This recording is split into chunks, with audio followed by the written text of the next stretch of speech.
Welcome to Horse First. This is a podcast about beginning with the horse, about paying attention before we explain and listening before we decide what something means, which, as it turns out, takes a bit more skill than it sounds. It's not about blame. It's not about being right. It's about widening the view and learning to carry responsibility without hardening. I'm Lockie Phillips. This is a space for curiosity, steady practice, and skill that keeps the horse at the center. Let's begin.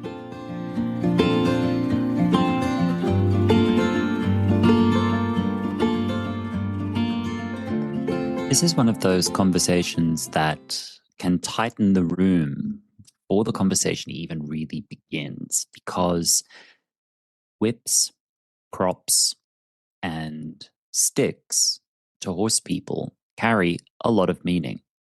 They carry personal meanings, cultural meanings, historical meanings. For some people, these tools are neutral.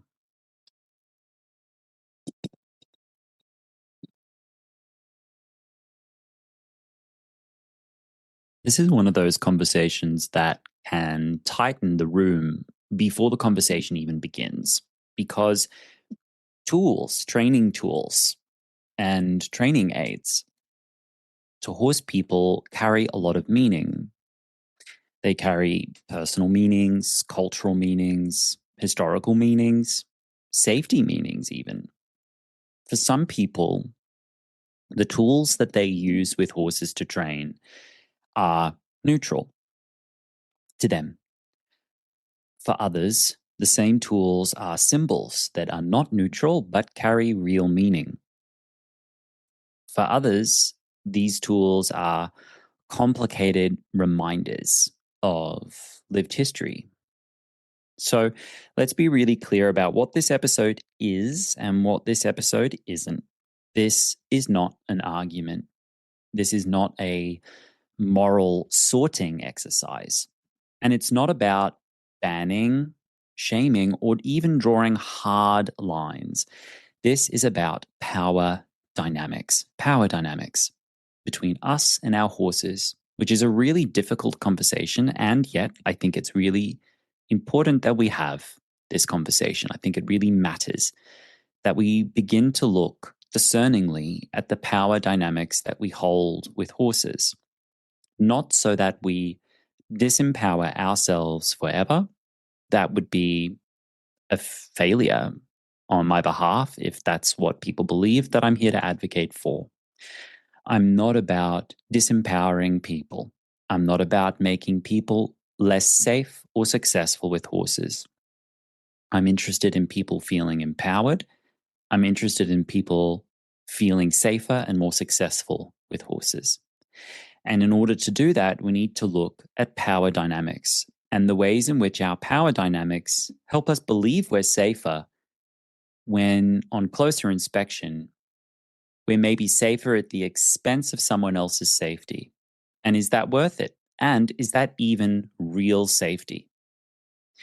Specifically, how certain tools can quietly unbalance the relationship we have with our horses to the point that the horse loses their ability to communicate back to us about their experience, not because the horse is now stubborn and not because they've stopped trying, but because the space to speak disappears when certain tools enter the room.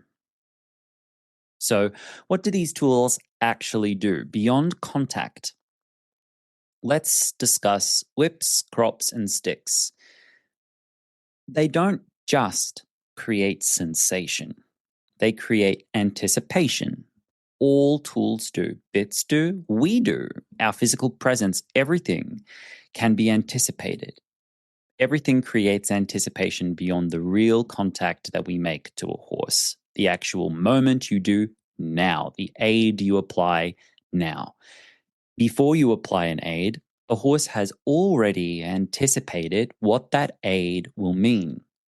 And this phenomenon of an animal, or even us, because we do the same thing, Anticipating what something means before it happens has a very specific and special name in science, and that name is emotion.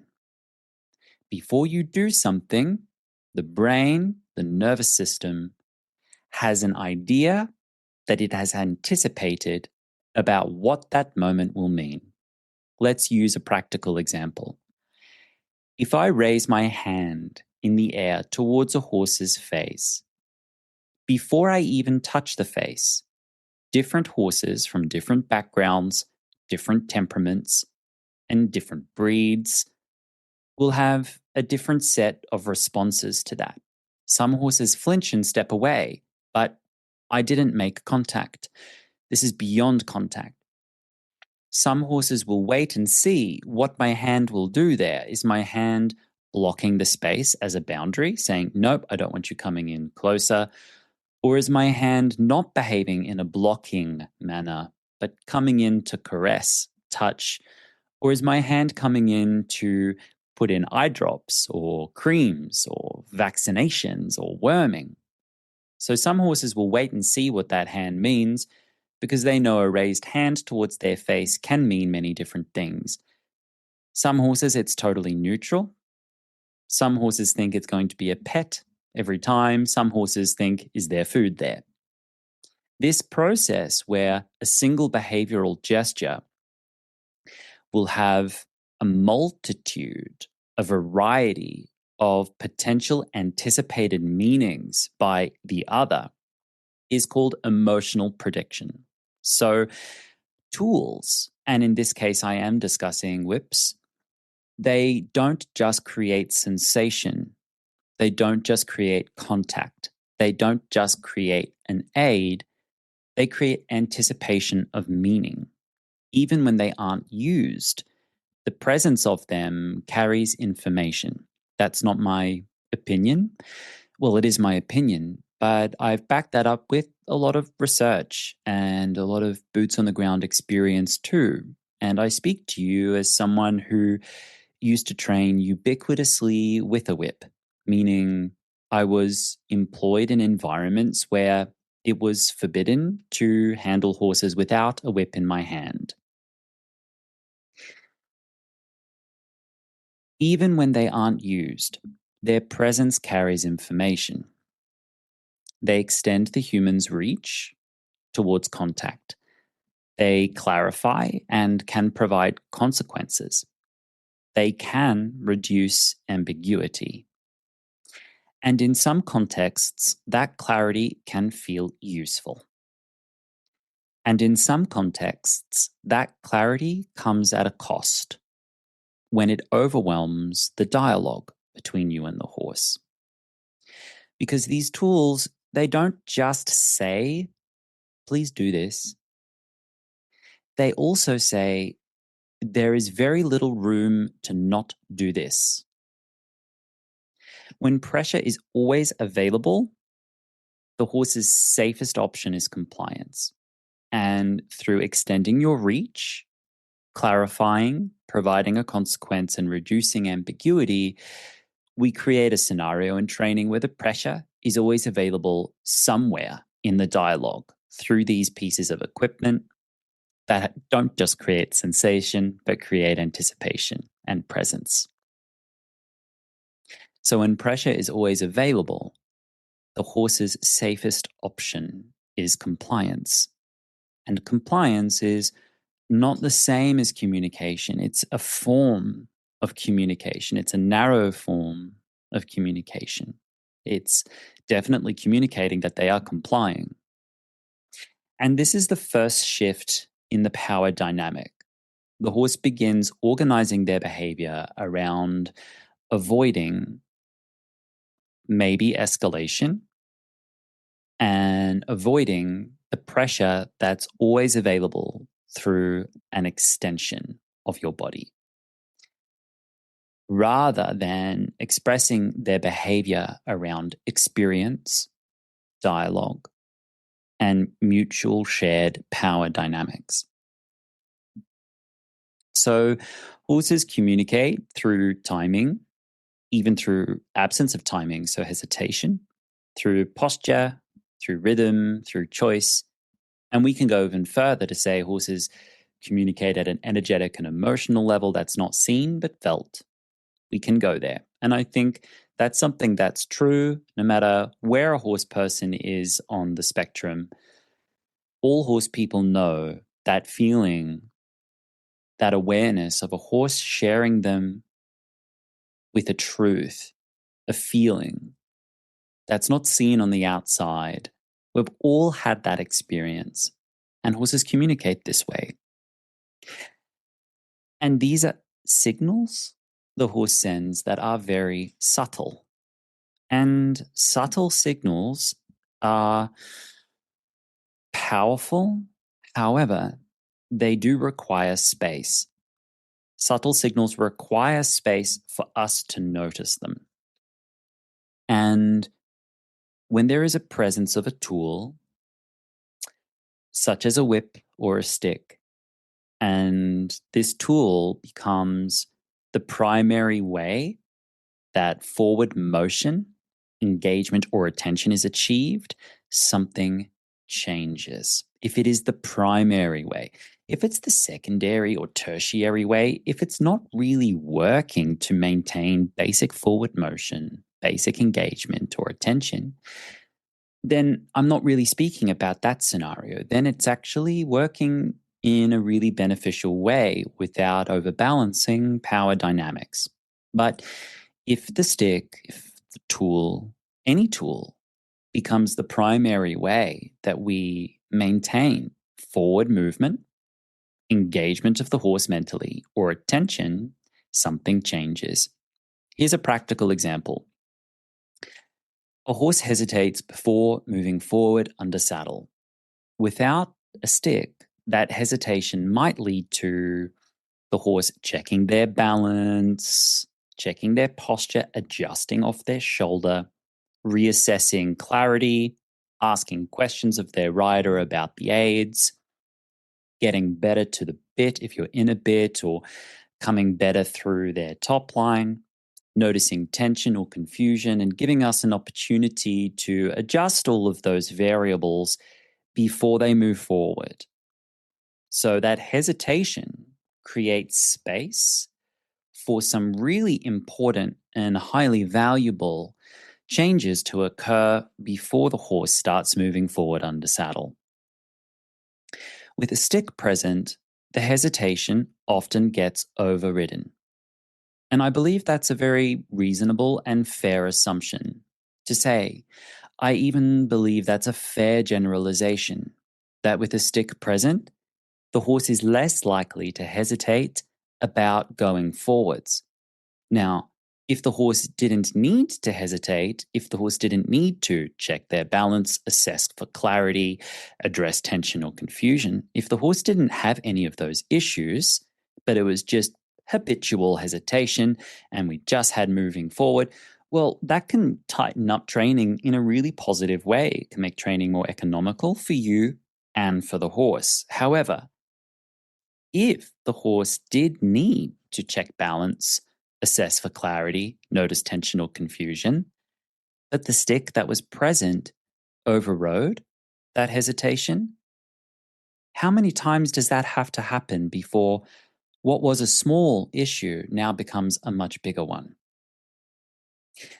The horse moves forward, forward happens, but the why disappears. The horse learns potentially hesitation is not useful information to my rider. So, as an economical animal, they often stop sharing it with us or even offering it. Over time, the horse doesn't just move forward, they move preemptively, they anticipate. And now the stick is just held, it's not even touching ever. The horse knows just to go. They anticipate what it means. They stop even waiting for the question. This looks like responsiveness. But this is actually compression of the horse mentally to a point that it's very easy even for extremely experienced and skilled and sensitive riders, to miss crucial information about their horse's well-being, balance, ability, capacity. I could go on. And that compression can lead down the line to health events, behavioral events, or even just failure to thrive in objective outcomes of performance. When tools become the conversation,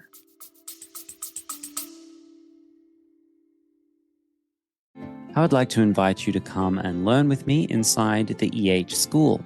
This is a low-cost, high-value, flexible membership for horse people who want more than just quick fixes and louder answers. Inside, you will find a growing video library, a thoughtful off-social media discussion space, and live coaching calls with myself and often with my team, all designed to help you get to the heart of what's really happening in your horsemanship. This is not about following a method. It's about building clarity, skill, and confidence with the horses always placed as the first priority. If you're looking for a steady place to learn, reflect, and progress your practical skills without force of horses or overwhelm of yourself, I hope you will come and feel at home with us in the EH School. You can find the sign up by the link in the show notes, or you can visit emotionalhorsemanship.com and navigate to the EH School sign up. A tool becomes dominant when it replaces listening. Any tool. I know I'm the guy who targets sticks often, and I do that because I don't see enough of my colleagues talking about the blind spots that sticks and whips provide to horse people and teaching on them. Some of the best people in our field will train with a stick and a whip without saying, by the way, guys, we're using this tool and here are its blind spots. That's not what's being taught. I believe with bits, we are a good 20 years into bitless advocacy. Now, there are people who will always push back against people who ride without a bit, and that's fine. But I believe riding bitless, working horses bitless, has taken a legitimate foothold in the horse world. And there are plenty of people who advocate very well that when you use a bit, you need to be careful for this, that, and the other. And at the same breath, there will be a stick in the hand that they're not talking about in the same capacity. And I didn't see that in the field. So I realized someone needs to start to talk about it in detail with technique. And so that's why I focus on it. A tool becomes dominant when it replaces listening. And this can happen even with light use. For example, tapping a horse before the horse has finished processing or thinking. It's light use of the tool, but you stop the thinking and you stop processing.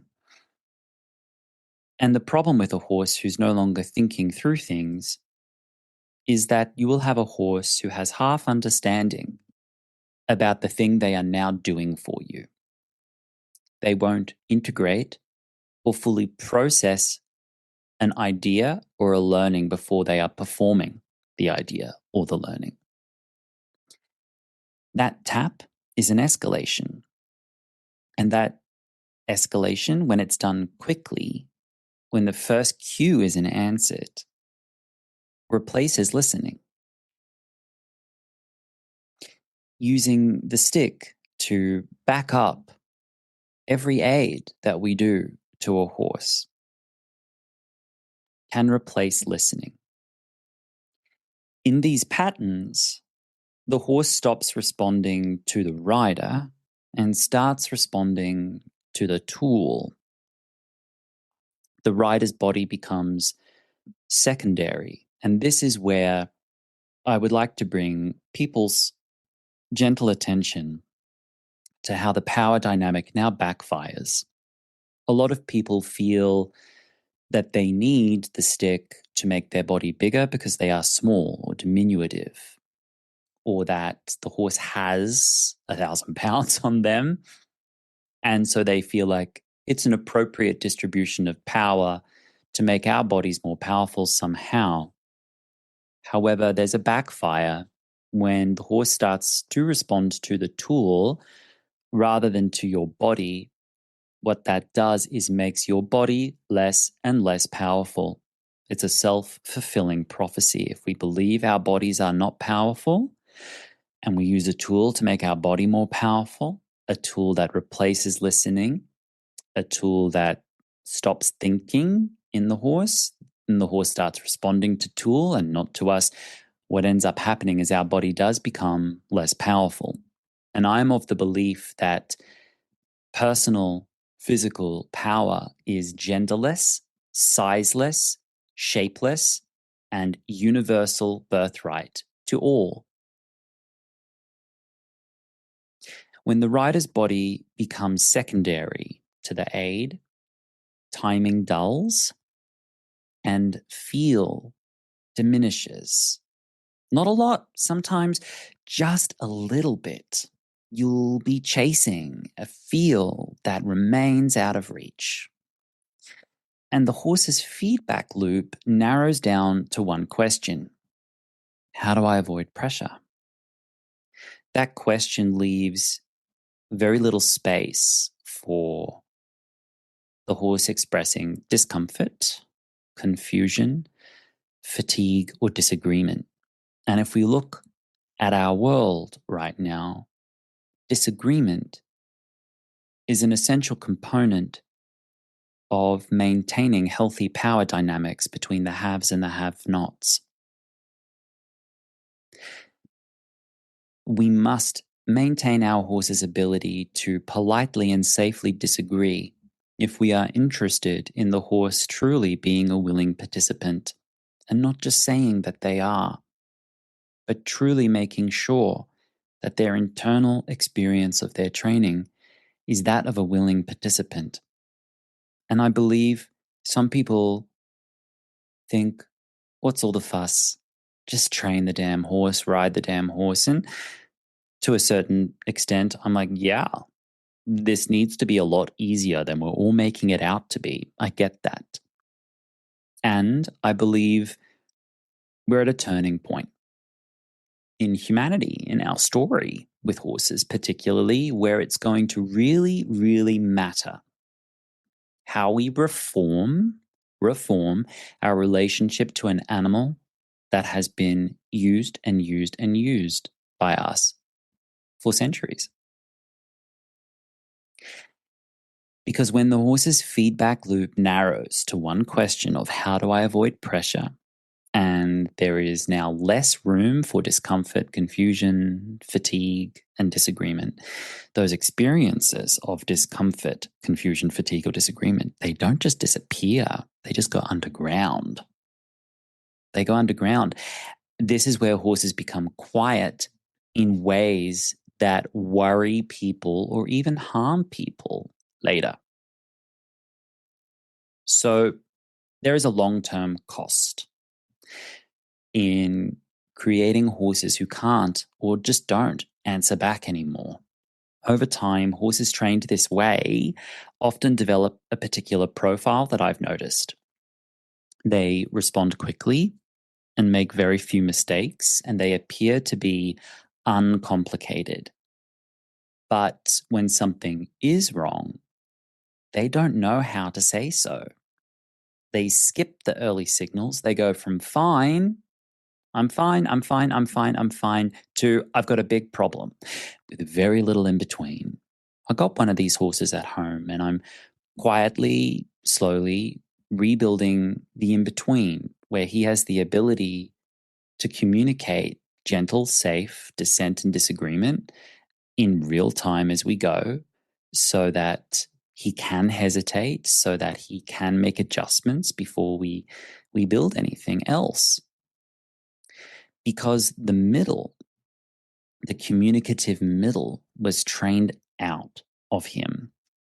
It's trained out of these horses.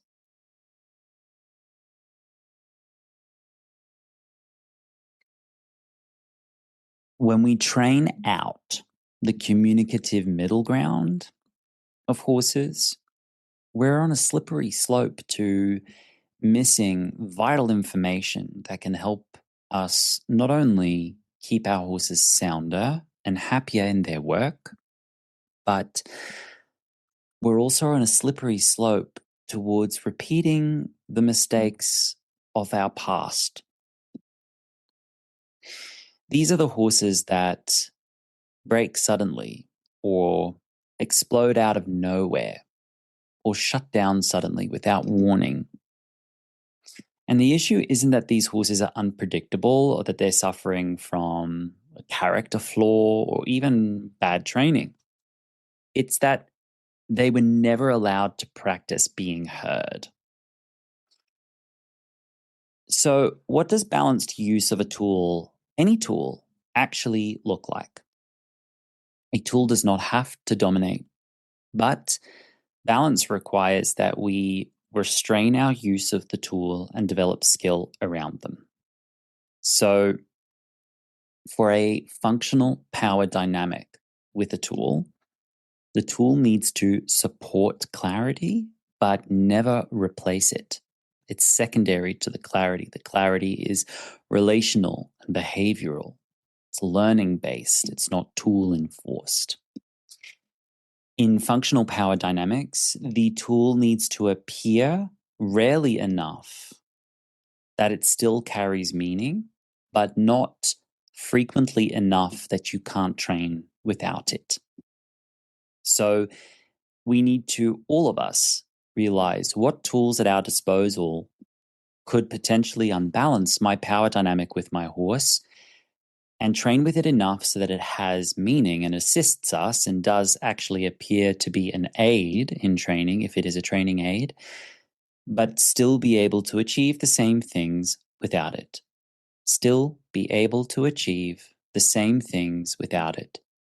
If we cannot achieve the same things without it, then I believe this is the number one symptom that our tool has an unfair power dynamic with that horse's brain, body, nervous system. If the behavior we're training is not there without that tool, because it's there to create clarity, not replace it. It's secondary to the training, not primary to the training. So let's talk about some practical descriptors of balanced power dynamics between a horse and their rider. The rider waits much longer before we go in to use a tool to establish clarity. The horse's hesitation to an aid is observed, but not immediately corrected. And the stick, to use the example of a stick, or you could also say the bit, is removed once understanding improves, and it's not kept around just in case, right? It's not kept around just in case you might need it. You don't need it. It was there to fulfill a communicative training purpose, and it fulfilled that purpose, so you can remove it now. Most importantly, we, the human, remain listenable. We remain engaged in the dialogue. We remain primary in our personal power to have dialogue with the horse in absence of the tool. And the horse's body language still matters to us very much. The horse's rhythm, emotional rhythm, still informs decisions that we make together. And the interaction with the horse remains a two-way street. The moment that any tool makes a horse stop answering back. It's doing more than being a training aid that is assisting their learning. It's now organizing the relationship around your disproportionate holding of power. So, this conversation isn't about whether a tool is good or bad. It's about proportion of power dynamics. Who is shaping the interaction? Who gets to speak now? And who gets listened to? If a horse becomes quieter every time a tool enters the training, that's information for us. Not an accusation, it's information. So here's a gentle question for us to carry with us to our horses next time we see them.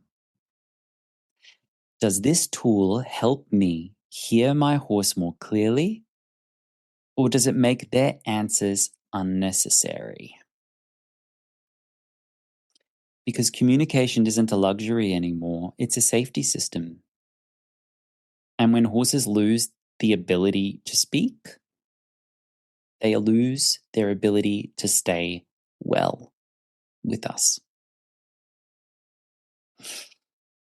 I'm not here to convince anyone to change what they're doing. I'm here to steady the room, widen our view, protect the space where horses can still answer back and be horse first.